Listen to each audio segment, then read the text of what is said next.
All right, we're going to get going because it's the end of the day and we have a lot to cover, a lot of good material to cover with this excellent panel.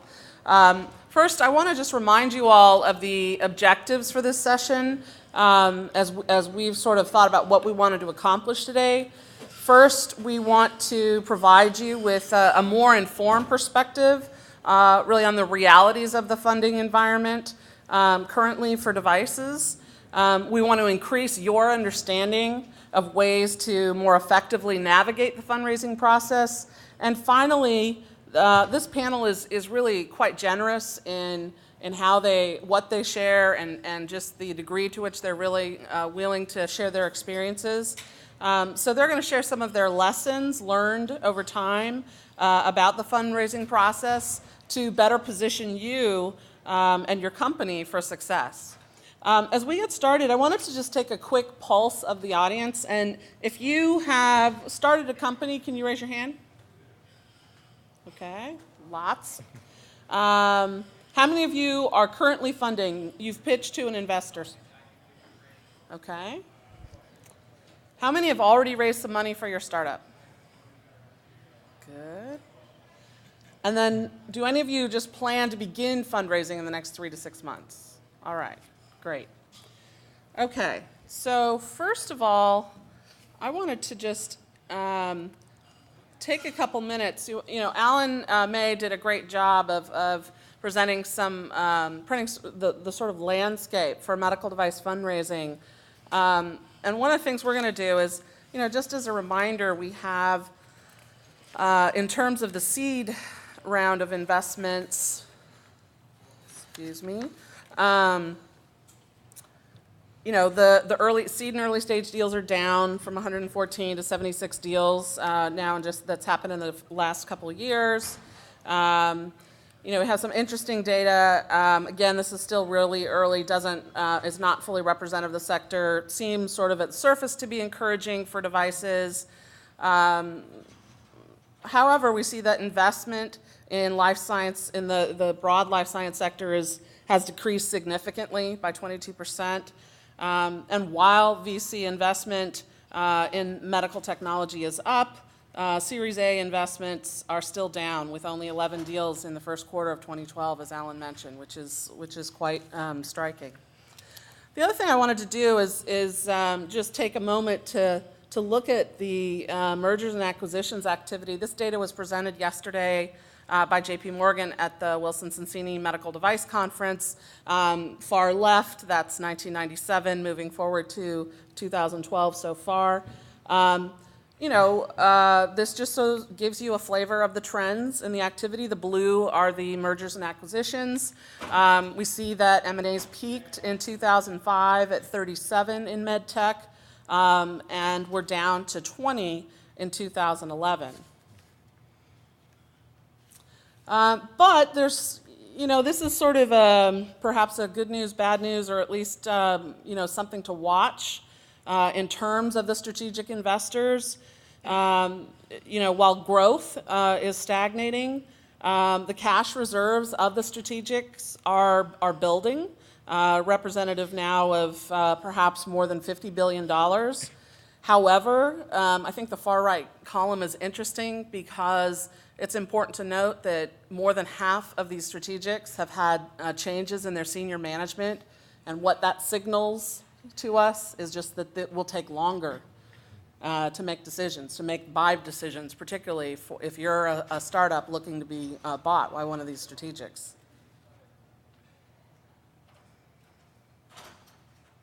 And then we talked a little bit, and we'll circle back to this at the end of our discussion about these other models and how those might be opportunities for you.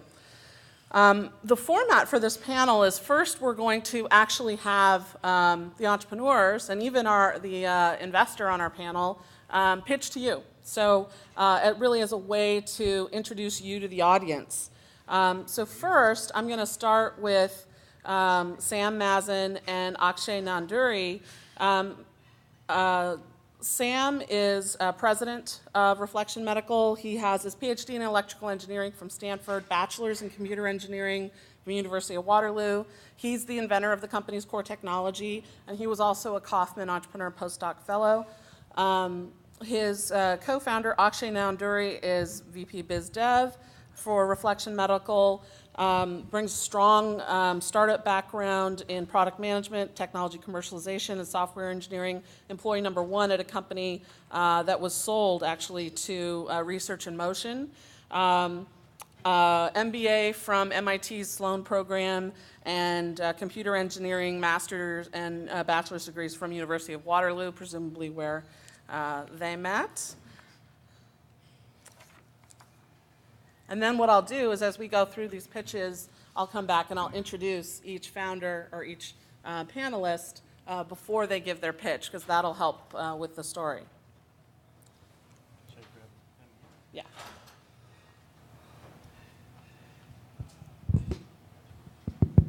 Okay, thank you, Sandy. It's an honor to be pitching to you guys today.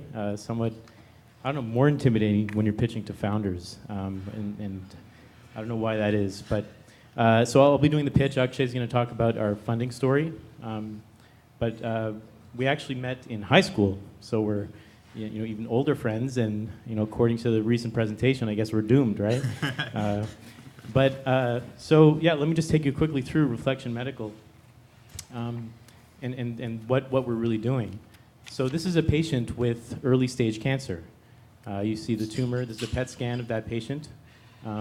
When you detect cancer in an early stage, it's localized. And so you can use localized treatments, which are usually very effective, like surgery, or radiosurgery, which is really just high dose, very precise radiation therapy, an ablative form of treatment, to essentially kill or extract that tumor and result in relatively good cure rates, and that's why it's important to detect cancer as early as possible. Unfortunately, for every patient that you detect at an early stage, you have about 2 that's detected at a later stage. So most people who are detected with cancer look like this, and their disease is already spread, and so these effective localized treatments are not really options anymore for this type of patient. Surgery is too cumbersome on this patient and most likely won't be successful, and radiosurgery is actually too complex to handle so many sites. However, and so these patients will be on some sort of maybe biologic or chemotherapy and usually not have a very good prognosis, unfortunately. The biologic therapy is good in the sense that it's a targeted systemic therapy that will try to differentiate between cancerous and non-cancerous tissue, but you don't really have the advantage of being able to kill the gross disease that still exists. And that's where those types of treatments suffer. What if we could combine those two? What if we could take advantage of localized therapy and make it biologically targeted? And that's essentially what we're doing, developing a treatment that is targeted, tumoricidal, non-invasive, cost-effective, and even convenient. And that sounds good. Well, then stay tuned. And what if I also told you that, I guess I'm really pitching here, that we can do this with technology that actually already exists today. So we're taking advantage of really the revolution that happened in the imaging world, which was really biological imaging. Everything went from anatomic guidance, as you see here with these CT scans and MRI, really image anatomy well. But the revolution in PET, positron emission tomography, enabled biological imaging, and that's why PET is now the gold standard for detecting cancer non-invasively in the body. What if we were to pair this biological targeting with one of the most effective localized treatments, radiosurgery? Essentially, we could have our biologically targeted radiosurgery to be able to use this paired device, which I'll show you what it'll look like, to treat patients at a later stage, to enable radiosurgery for those patients with multiple disease sites in their body. And so this is really what we're trying to do. Why is radiosurgery so difficult to do right now? It's really a problem of motion. When people are sitting there on the patient table and being treated with radiation, they're not static objects, they're breathing, they're moving. You have this moving target problem, and with radiosurgery you have to be very precise about where you're delivering, otherwise it's not safe. So how do we use PET to essentially solve this problem. And the technological innovation we overcame to be able to combine PET and radiosurgery just comes from and is explained in this slide. This is a PET scanner, and in PET, the way PET works is a patient is injected with a radio marker, some type of tag, that distributes throughout the body and concentrates in areas of cancer. And those cancer areas become signal emitters. They're sending out photons of information. That's how you make a PET image of where tumors are in the body. The problem with PET is that it takes minutes to generate an image. And if you have to wait minutes, you can't really use it for real-time tracking and guidance of radiosurgery. The way we get around this problem is that instead of waiting for those many minutes for the image to be acquired, every time you actually get one of those photons, you have line of sight to the target. What if we can send radiation back along those emission paths as we detect them? So that's really the concept of how we can use PET in a real-time way, really having the tumors themselves light up for us during treatment so we can target them automatically. Our system concept looks like this, where we are really combining just a PET scanner with a radiation therapy system that already exists, putting them together into a single device that will be able to home in on the PET signal from tumors in the body. And so it's really a simple concept. Our latest results, which we'll be presenting at a conference this summer at the Medical Physics Conference, with our first patient feasibility study, demonstrates that from a clinical scenario where you're getting PET data from, in this case, a lung cancer patient, where radiation would have gone in this patient had they been treated with our system. So we have essentially a proof of feasibility of this concept, and now we're at the point where we're raising Series A capital to build the first prototype system. And so, it's actually an attractive market. It's a market that has grown pretty rapidly in the last decade. It's over tripled in growth. As I said, there's really no miracles required in building the system. It takes advantage of two technologies that already exist today.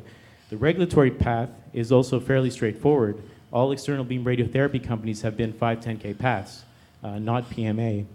And we can leverage reimbursement codes that already exist. So there's even a straightforward reimbursement story. And that's the size of the A round we're raising, and we have a fantastic team of people that are helping us out, and I'm blessed to be with my co-founder, Akshay, who's going to talk about our funding story soon. But that's Reflexion Medical. Thank you. Thank you, Sam. So next, I'm going to introduce Avi Roop, who's CEO of Moret Surgical. Avi has 16 years experience in medical devices. Has been involved in commercializing 7 device products. Very active inventor. Many issued and pending patent applications. Avi has 12 years in the device industry at companies such as St. Jude, Boston Scientific, and Vascular Science. He was a Cottrell Fellow in the Stanford Biodesign program. He was also in a very special program for the Kauffman Foundation focused on pediatric medical device innovation. Academically, he's currently an MBA candidate at Berkeley's Haas Business School with a mechanical engineering degree from University of Minnesota. So, Avi, you want to tell us about Moret? Great, thank you, Sandy. So Moret Surgical is minimally invasive, next generation minimally invasive laparoscopic surgery. It came out of the Stanford Biodesign program.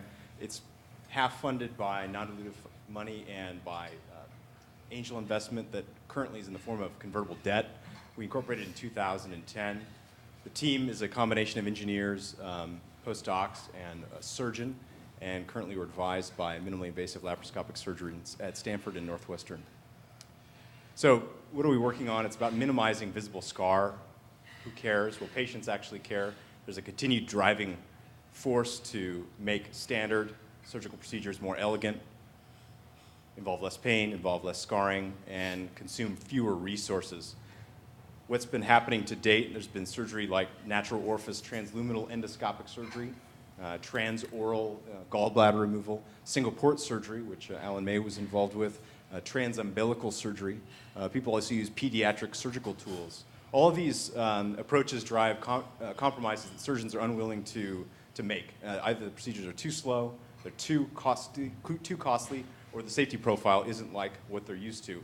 Laparoscopic cholecystectomy, so gallbladder removal, is done 1 million times a year. It's the bread and butter procedure of every general surgeon. They do it in 25 minutes. They don't want to waste extra time or extra money. All of these other procedures drive compromises that make it unpalatable.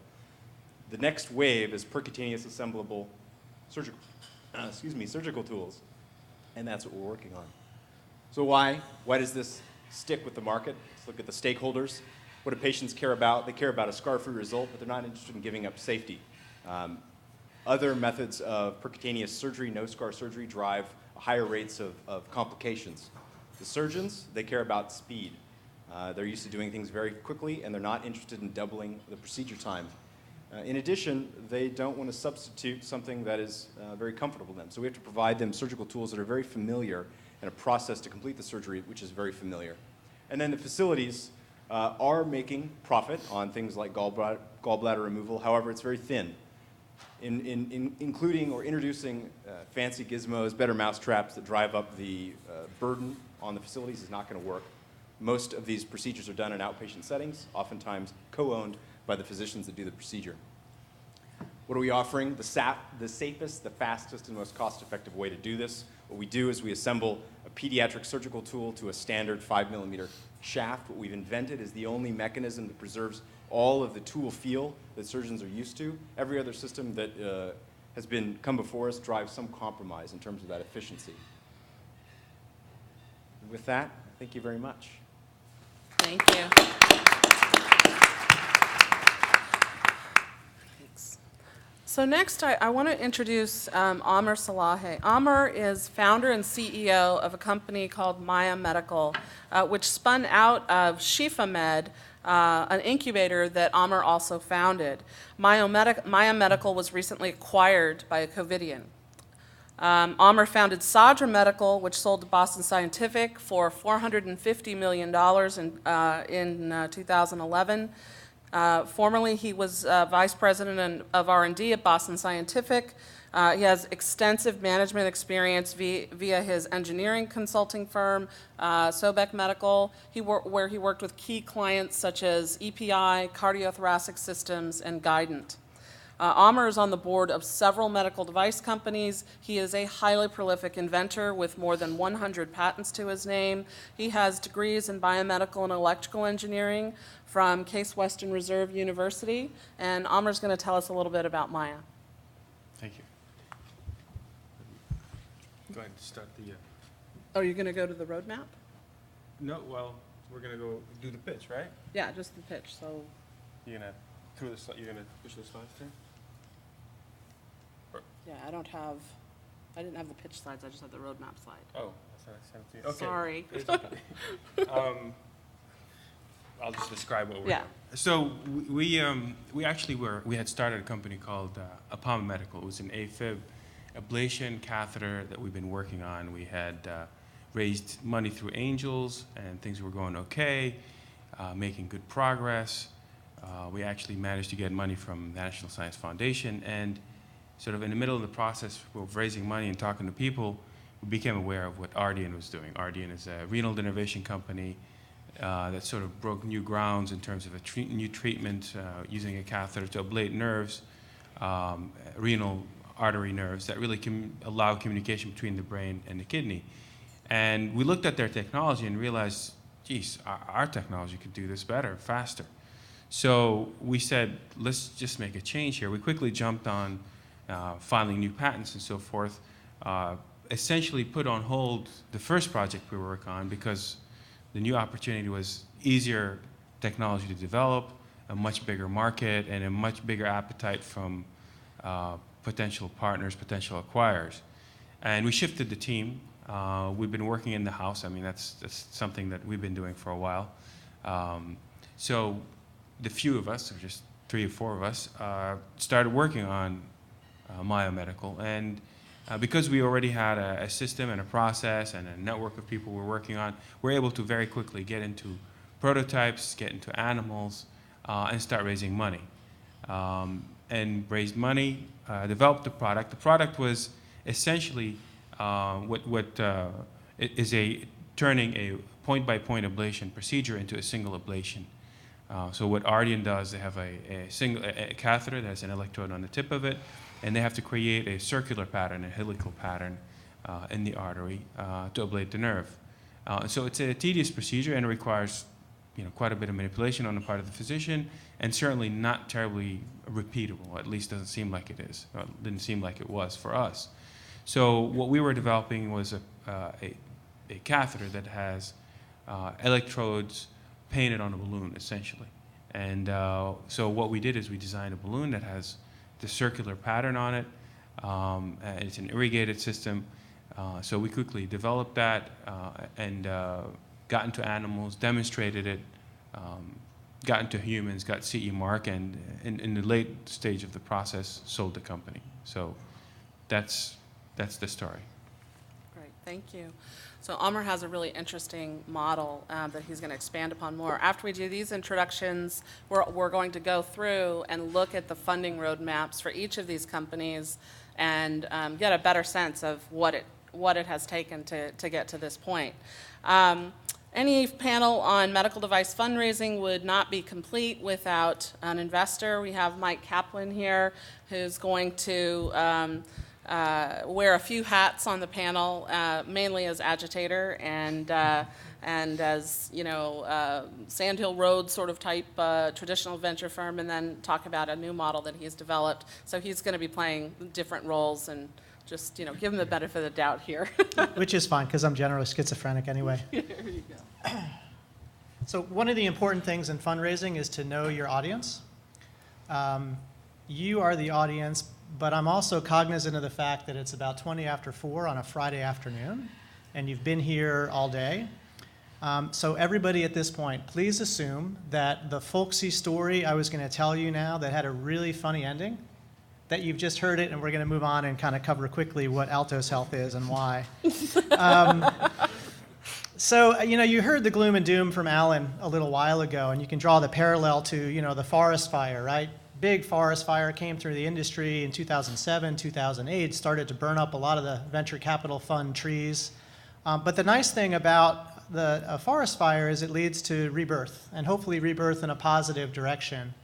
I kind of looked at that point in time and realized that with the changes that were taking place, it became obvious that the venture capital industry had done a wonderful job of proving it doesn't scale well, and proving that the existing model just didn't work in an environment that we were moving into. And beyond that, we did a lot of damage to ourselves in terms of the way we were working with portfolio companies, and we had evolved from being mostly a group of people who like to build companies to being mostly a group of people who like to sit on boards and manage portfolios. And that's not fun. At least it's not fun for me. So I started Altos Health really as an alternative to how to do that. And as any good entrepreneur, I sort of thought, is the market ready for this model or not? Do I have to prove something yet? Realized I had to prove something, so I just built it myself and funded it myself, the operating and investment capital for the first few years. Everybody's got marketing slides and pitches, and Sandy asked me to do this, and then she asked me to do it in 3 minutes. So I kind of put one slide together to talk about how I think what I'm trying to do with Altos Health is different than the traditional venture model. The traditional venture model is really designed to screen out almost everything, to really focus on eliminating deals because of risk, and to build a portfolio on the hope that you can manage the portfolio and drive toward putting lots of money into the big winners and kind of ignore and weed out the losers. Apparently they are puppies. I did not realize that along the way. And by the way, the unspoken truth of the industry is that venture people generally make pretty nice incomes whether they invest successfully or not, which is perhaps a disincentive and a pretty bad malalignment of interests that if anybody wants to over a beer, we can talk about in more detail. The idea for Altos Health is basically, approach it like rugby, which is you kind of got to get into the scrum to figure out what's going on and then try and make it happen. And so for me, I'm only going to work with at most 3 or 4 companies at a time. I'm going to spend a lot of time with them to give you a context of that. 3 active companies right now. One of them I'm the chairman of the board, one of them I'm acting as interim CEO, and the third I'm leading the strategy process for the company, right? So this is sort of on-site intensive, really work with the entrepreneurs to try and make it happen. And from my perspective, the fact that the industry has flown away from early stage investing makes it a tremendous opportunity, right? The appetite of the strategics is not going away. The need for innovation in healthcare is not going away. There are probably some things we have to do differently about thinking of reimbursement and value propositions and working with the FDA as those all evolve. But the environment is actually quite wonderful, because if you can get funding for your early stage medical device company, it's a self-fulfilling prophecy. There will be such a small inventory of Series B type medical device companies in 2, 3, 4 years that you will be in the catbird seat. Whether that's for additional venture funding once you've de-risked the company and proven some things, whether that's to get strategic funding, whether that's to get an early exit, any and all of the above. You know, the reality is, if you can get the funding, there has never been a better time to innovate within medical devices. That's great. So one of the things I want to just to give a little bit more background about Mike, particularly given the role he's going to play on the panel, is that you know, as I was talking to a lot of VCs when things were getting really sort of unpleasant in late 2008 and 2009. Mike was pretty unusual in a fairly large peer group here, in that, you know, he wasn't sort of running around saying the sky is falling. He said, you know, and what do I do? And waving his hands, he came up with this model. And I just want to give you a little bit of flavor for his activity at Three Arch Partners, his former firm, which managed over $1 billion over 5 funds. And Mike was led the investment or served on the boards for 18 of the firm's portfolio companies, which is quite active. Those companies, by the way, have realized exit values of more than well over $1 billion to date. And Mike also, you know, long commitment to healthcare. He held senior executive roles with Blue Shield in California, formerly Stanford GSB, MBA, and bachelor's with high honors from WashU in St. Louis. He's also a really active volunteer with many organizations in his community, which is very cool. So now we're going to switch to having each of these entrepreneurs tell you a little bit about their story, and they're going to show you, you know, the path that they've taken for their funding. Let me give this to Akshay. So first we're going to start with Reflexion Medical.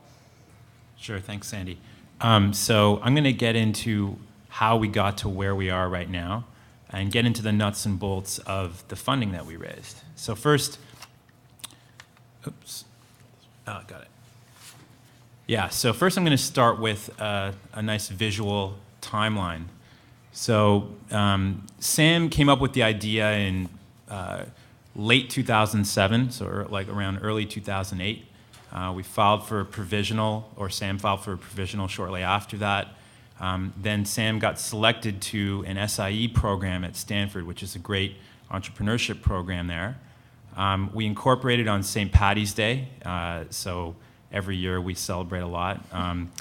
And that great business strategy. Yeah, it was you know, it's intended. We entered the MIT Business Plan competition. We're semifinalists in 2009. Then our fairy godmother, the Kauffman Foundation, Sam was selected as a Kauffman Labs postdoc fellow. We also entered the Stanford Basis competition at this time. No money in the company so far, although the Kauffman Foundation funded Sam's postdoc, and he was on this company, on Reflexion 100% of the time. We negotiated an important IP license from UChicago that was a freedom to operate issue. And we got our first results through software simulations at this point. Still no money into the company. Sam's 100% of his time on this, myself as well. And I just graduated from business school. So we raised a seed round in late 2010 and early 2011. I'm going to tell you exactly how we did that and you know, the strategy behind that. Office space, Jay Watkins on our board, issued patent, more results, a phase 1 SBIR from the NCI came in, our first patient study, and we'll be giving our first talk at the big medical physics conference this summer. And we're also poised to raise Series A capital very shortly. So if there's any VCs in the room, take note of that. Mike. So the motivation for the seed round was really we needed capital. We really wanted to get cash for food and shelter, which is important. Our IP lawyers are very expensive, so we needed to pay them. And we also wanted results to de-risk the project, and de-risking is like a key theme here. And it also provided, I guess, the basis for our strategy on the seed round. You saw Sam present the idea, like this is a big idea. It's like a big metal project, lots of components spinning around the patient, like it looks complicated.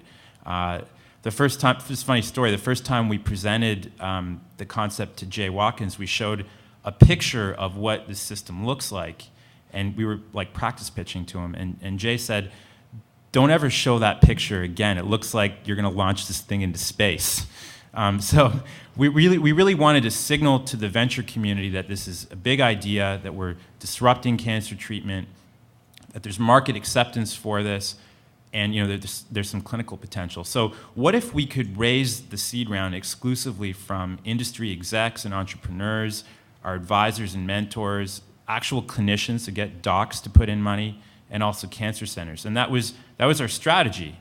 And so I'm going to tell you how we went about doing that. So if you look at the funnel of like these people that we wanted to get to, first of all, these business plan competitions are just a fantastic venue and platform to call basically anybody anywhere in the US or potentially around the world. So you should use these programs to your advantage.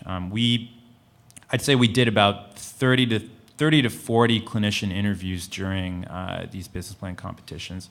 And then when you want to get to industry execs, this is just frankly what we did. We read industry press releases. We found out who the executives were, board members of these companies. We looked at the biggest exits in our space, looked at the SEC filings to see who owned these companies, who had money, right? So we wanted to go after the folks that actually made money in radiation therapy.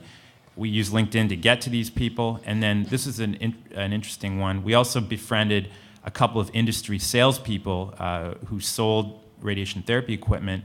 They had a network of doctors, and we just said, look, we'll give you 10% of, as a commission. If we close any of these guys, we'll give you 10%. So that's how we kind of wanted to get to these clinicians as well as these industry execs. And then results really helped. We went to conferences. We used tools like SlideRocket and telephone to get in front of these guys, all just kind of virtually, and then eventually signed some folks. And key takeaways were data and results really were critical for clinicians. Also, clinicians generally a lot of them don't make seed investments, so they're not really familiar with convertible debt. So the way we positioned it is, I don't know if you can, yeah, you can see it. So we positioned it as you're getting a better deal than the venture capitalists. So the capital you put in will convert at the Series A price, and you're kind of protecting their investment. This is a classic sales technique, just using scarcity. And I think if you raise this kind of exclusive round, it plays nicely into this technique where you're only raising money from former industry execs and high quality radiation oncologists. And we also turned down money from an accounting firm that wanted to put in money, and just generally investors that seemed to be a little bit troublesome. So how do we actually do? In reality, this kind of strategic seed round was very long and brutal, and it took a lot of discipline to stick to our guns. So we had a couple of verbal commitments from one of my professors and a SAB member. You can see it goes on for a while. Another couple commitments, no cash in the bank account yet. And then finally, we got to our first close. So we actually had money in the bank account. And very shortly after, got to the final close. And of course, we were oversubscribed, as every round should be. And what helped, around that time, we brought in the salespeople, so that helped us expand into doctors. The results started coming out, and the conferences were right leading up into the first close. So you can see just the timing on this. It took a while, and I guess the real question is, is this worth doing? And I would say, for our particular case, we feel it was the right call. I think maybe some of these techniques I've described, you can use yourself, but it may not be the right, the right path for your business. For us, we ended up getting a former senior VP and 40-year veteran at the #1 radiation therapy player, Varian Medical Systems, co-founder of one of the largest acquisitions in our space. We had a freestanding cancer center put money into us, and a bunch of radiation oncologists and an imaging entrepreneur. It was also a major factor in getting SBIR funding as well. We had actually been rejected twice by the NCI for the same grant application. And then when we came back to them and said, look at all these other great folks that have put money into us, don't you want to get on this train before it goes quickly to Series A financing? And we were able to get the SBIR. So for us, definitely it was the right call. Great. I think as we start, one of the things I'd like to ask Mike before he comments on Reflection is just Mike, any comments you heard Alan May's talk and just on the medical device funding landscape? What's sort of your real take? How do you think about this, in the average week lately? Yeah, so the reality is you can count on one hand the number of venture capital firms that are really investing in seed and early stage medical device companies, right? So that's, I'll be straight with you. It's a very, very difficult environment, probably the toughest ever. The alternatives that are popping up are interesting. It's still a little early to understand. Seems like there's a new incubator every week. And to the degree that can help you pull your team together and make some progress, that's great. Time will tell whether those have been helpful. There are active angel communities, there are strategic investors, et cetera. I think the most important thing to take away from the history of Reflection is these guys did their homework. You should, the research that you need to do before you go and sit down with someone is astounding. It's not that difficult to get meetings with venture people because you can generally find your way to get a warm introduction. And for the most part, when you get a warm introduction, you get a meeting because everybody wants to maintain their networks and be thoughtful in that regard.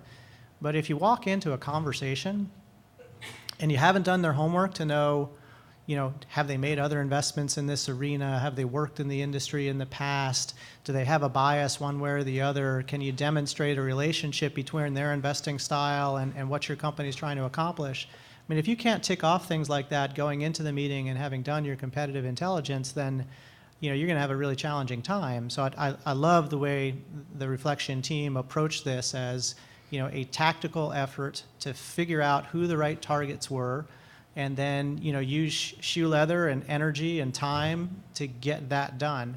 I'm not sure I'd recommend finding sales reps to go out and offer them commissions on finding angel investors from the physician community for a bunch of reasons, but it worked. Our lawyer advised against that. Yeah. There are these things called securities laws, and it's terrible, really. Did you get many of those guys? I think maybe two. Yeah, just two. Yeah, 2 out of 3. But it came at a crucial time, though. Yeah. Great. Mike, one question about this compared to the other technologies we're hearing about. This is capital equipment. So as an investor, do you think differently about capital equipment versus maybe a more typical device? So I do, but it kind of is a function of matching the investor to the project. If you're going and you're going to pursue a project that's capital equipment, which generally, not always, but generally means that it's going to be a more expensive development path than, say, a disposable 510K type of a product. Not always, but generally. You probably don't want to go after investors who have a bias toward extreme capital efficiency. You probably want to go after folks who have deeper pockets who can support a more cost-intensive development plan. So again, it's a matter of doing your homework to figure out where are the most likely people to call on and talk to, rather than anything else. There are folks who, have large funds and really want to utilize capital in those large funds and are really biased towards shooting for big new market opportunities. And those might be a perfectly good match. Great. Sam and Akshay, can you describe for the audience sort of how your approach to speaking with investors and sort of your strategy in maybe first meetings, getting that first meeting? How has your approach to the whole investor activity, the fundraising activity, evolved over time? You can go for it. So it's a good question, and to Mike's point, this is a big capital intensive, or we're developing capital equipment. So a lot of people kind of get scared by that idea. So we're raising $11 million round, early stage med tech. It's a big round to be raising right now. We realize that there are not many firms out there that do that, and so our strategy has kind of shifted to looking at where is some of the money nowadays that can invest or co-invest in these types of companies, and that shifted us to kind of the corporates. And so we've been so in the early days we were really targeting VCs, and in our initial meetings we weren't as selective because we didn't really know who which groups actually had money. It's something that it's a delicate thing to even find out. Some groups might just spin your wheels a bit. So we became much more smart about how we selected which groups to even go after, regardless of their philosophy, just what state they are in their fund, when did they raise their most recent fund. For us, ones that have recently raised a fund would be more attractive for us. And that shift to the corporate world where we went after venture capital groups of corporate arms, so that we could get some interest from that community and use that to build interest from the pure VC community. Actually, do you have? No. That's great. So now I'm going to ask Avi to talk about his funding pathway with Moret. Thanks. I guess I don't need it. Okay. Just the one slide. Yeah. Okay. Okay. So I broke it down into some buckets, but the basic point is that there's half non-dilutive, half dilutive. Dilutive is angel funding. It's convertible debt. It has a coupon, has a change of control payment associated with it.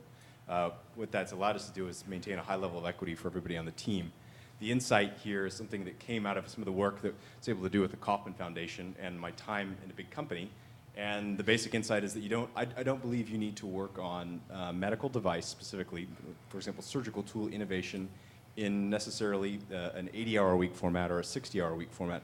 I believe you can work on it in kind of a 20 to 30-hour-a-week format for the team, and you can make progress that isn't, and you can have a burn rate that is effectively an order of magnitude below what a standard small ball venture capital firm would, small ball venture capital backed company would go through.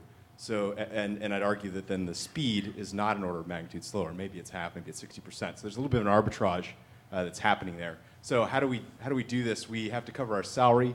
We have to develop the product. We have to do testing for the design, and we have to generate IP. Intellectual property has been the bulk of our angel money requirements. As the non-dilutive funding we have typically, as you know, probably has lots of restrictions. You're not able to spend it on patent generation.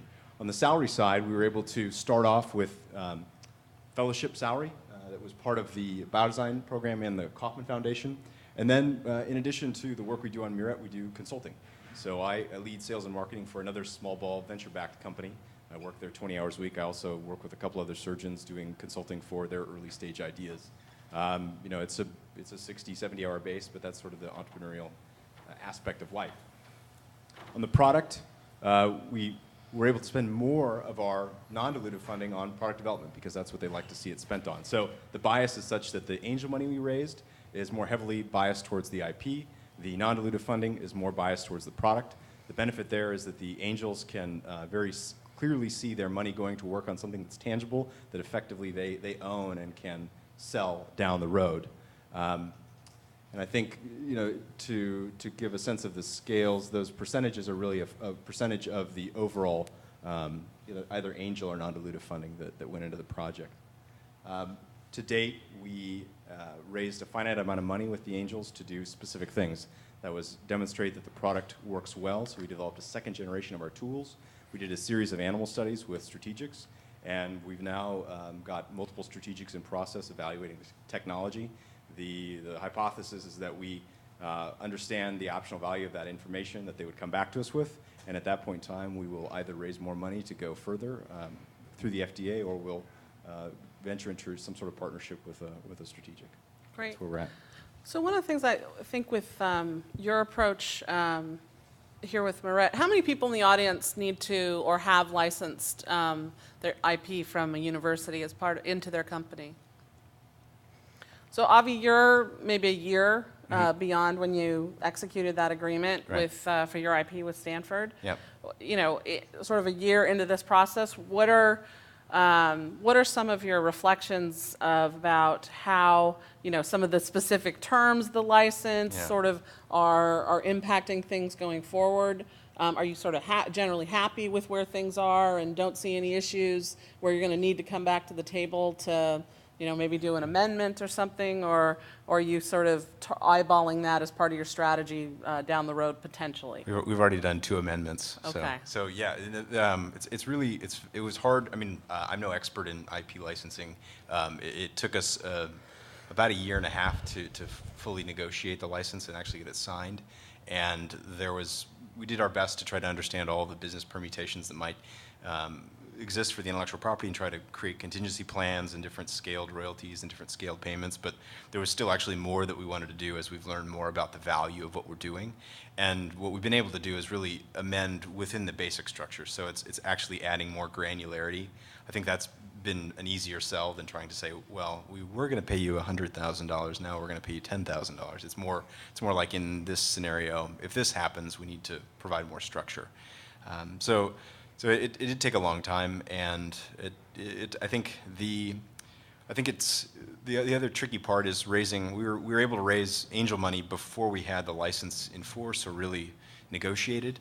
The benefit that Stanford does is they make a pick about who they're going to work with long before they actually get the license issued, so that allows you to have some credibility. But there is some sales art to making an angel investor comfortable with the fact that this is still a future scenario. So Mike, as a venture investor, you're dealing with a team that has something you're really interested in. It's coming out of university. They've filed their patents, and you're reassured the patent might be reasonable. But in terms of the licensing process, given that these don't happen overnight, these license agreements, you know, where's your sort of areas of concern in the process, and where do you start to get a little bit more comfortable and are okay? You know, the reality is there's nothing about IP that happens overnight. It's very unusual, for example, to look at an early stage opportunity that actually has issued IP, you know, patents that have actually been issued. What you're looking at is filings, right? And you're comparing filings to what is known of what other people have done. You know, some prior art, you know, some prior art is happening in the same time horizon that you're working, so there's a bit of informed judgment that goes along with that. I'm sure that never came up in the context of Maya, right?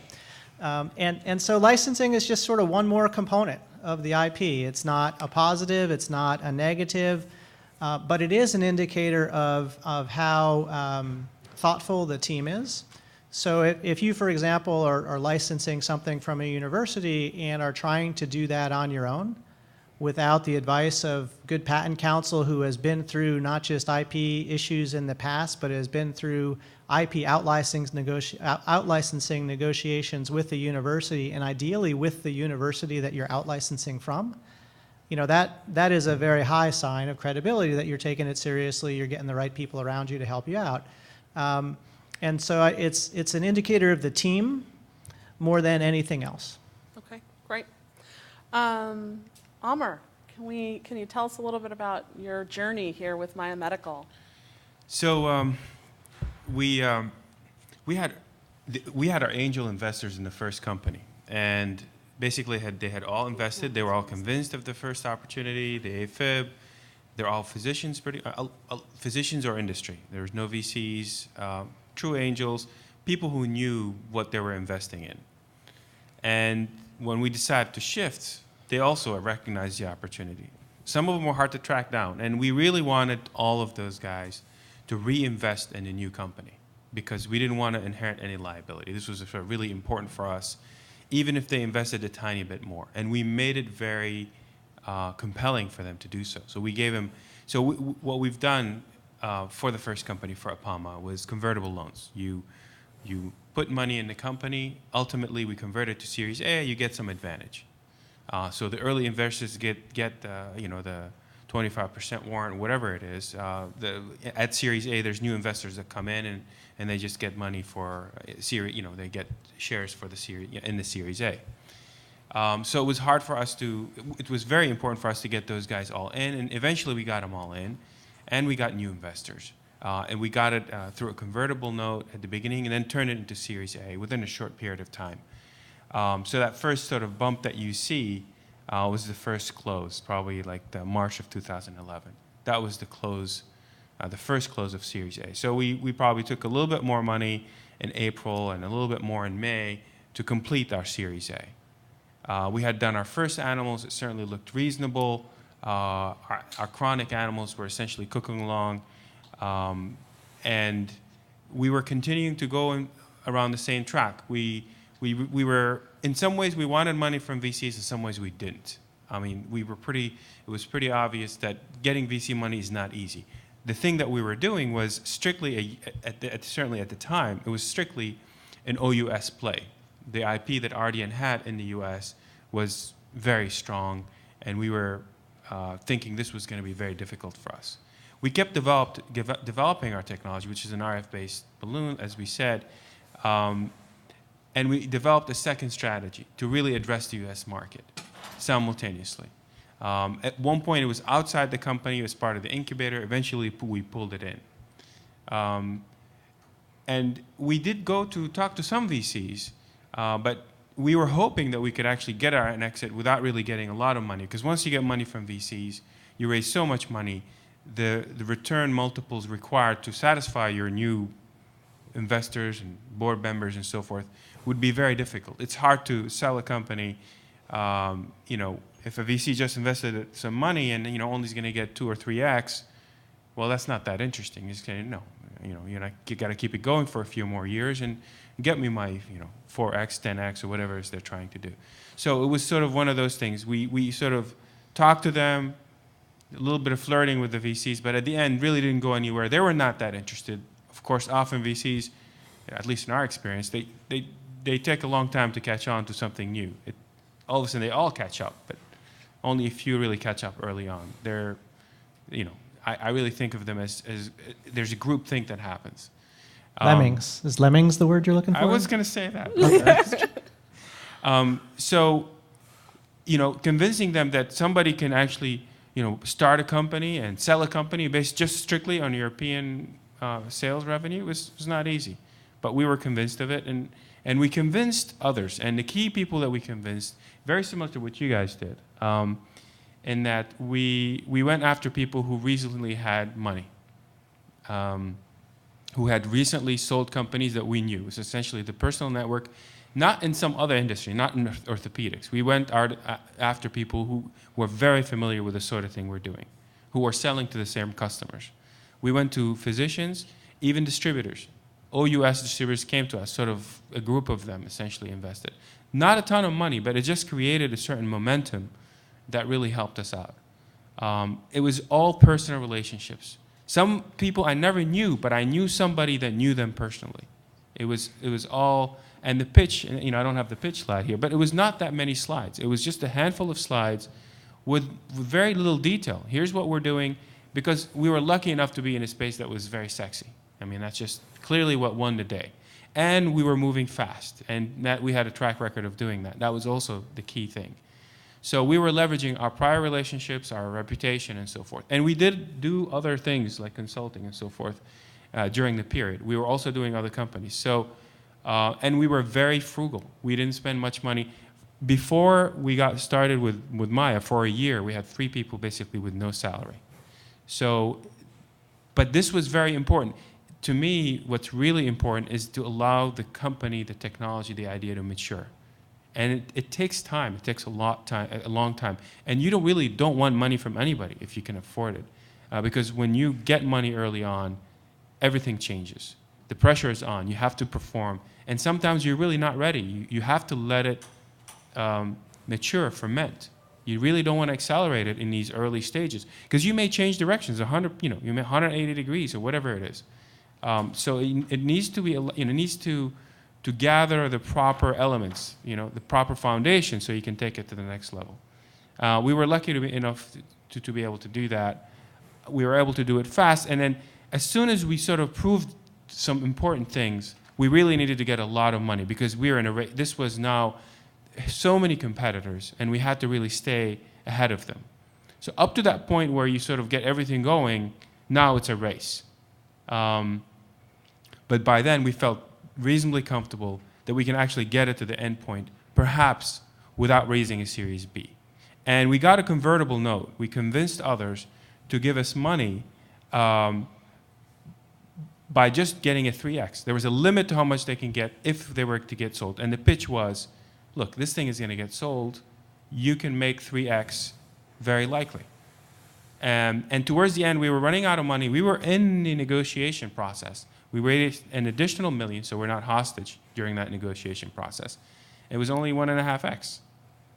So less than half the money was in Series A.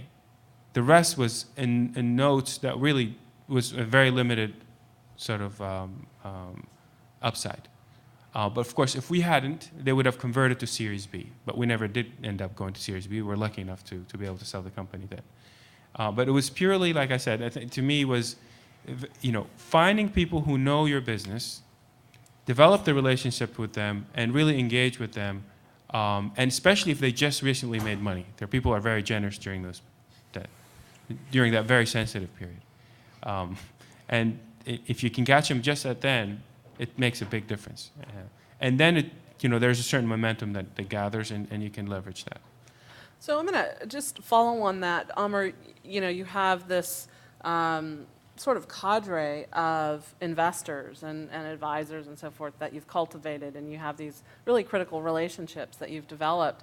Can you, just looking at, basically 2011, from the chronic animal study to your first in man and CE mark, talk about, relative to all the other things you're doing, you're in a sprint, right?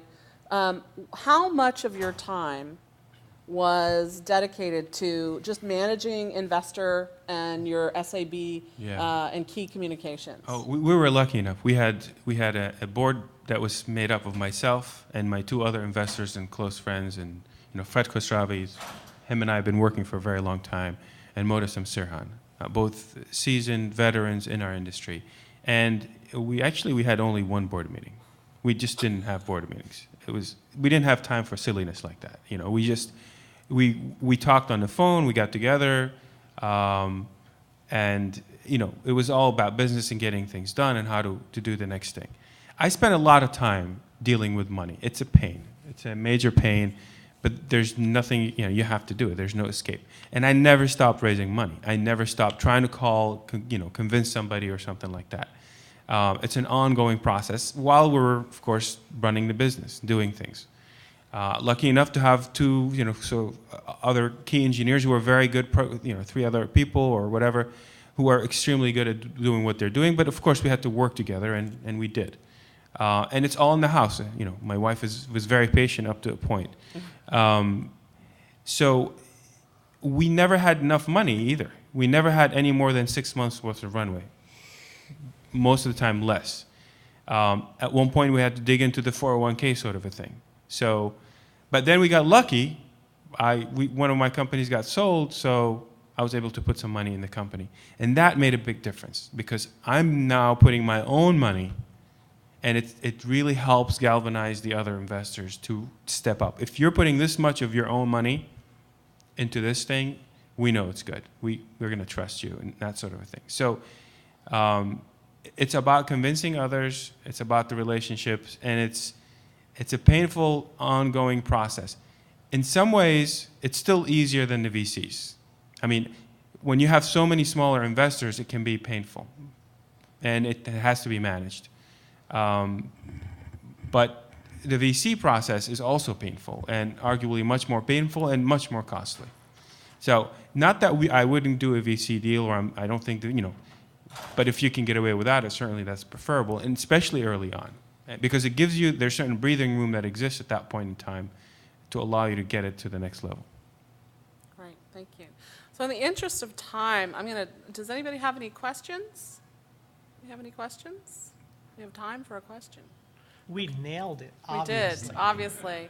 So I'm just going to wrap up with some quick highlights. One of the things that we've heard about, and I'll mentioned also in Alan's talk, are, but certainly exemplified by Sam and Akshay and Anavi with some of the programs they've been involved with, is that early on they had investors in themselves, as individuals, as entrepreneurs. And that, I think, played a role in some fashion. I think the other thing we've heard through all of these stories, because there are early investors, it's really critical. It's not just the money. I mean, that's been pivotal in each of these stories. It's really the people behind the money and what the value that those individuals are bringing. I think we've also seen some really interesting creative and flexible models, which are really suited toward what's going on today. I mean, I think that as we were preparing for this panel and these discussions, there was a consistent theme. These guys needed to adapt to a really profound change in the environment, and I think they've done that remarkably. Going so far as to recognize that this path was going to be longer, so managing consulting and other activities to fund themselves and fund ramen and rent, leveraging non-dilutive funding such as SBIRs, and certainly identifying new sources of funding, and there are many things coming on the front. I think the other thing that's really important is just to truly appreciate the realities of this new landscape and to make sure you're informed. Some of the signals that investors and others in the device community look at are paying very close attention to are what the CDRH is approving, any big policy changes, just that approval activity starts to signal some good things. Obviously, we talked a little bit about the M&A activity. And with that, I think we're going to wrap up. I mean, we have shown that despite challenges, you can the power of data and results to really get your clinical folks involved, how to manage doctors as investors, using the concept of exclusivity in motivating people to get into your deal. I think Amer's, I just imagine this, big red circle with a slash for no board meetings, just a more efficient way, just because no one had time. So with that, I think we're going to please help me to thank this panel for their time today.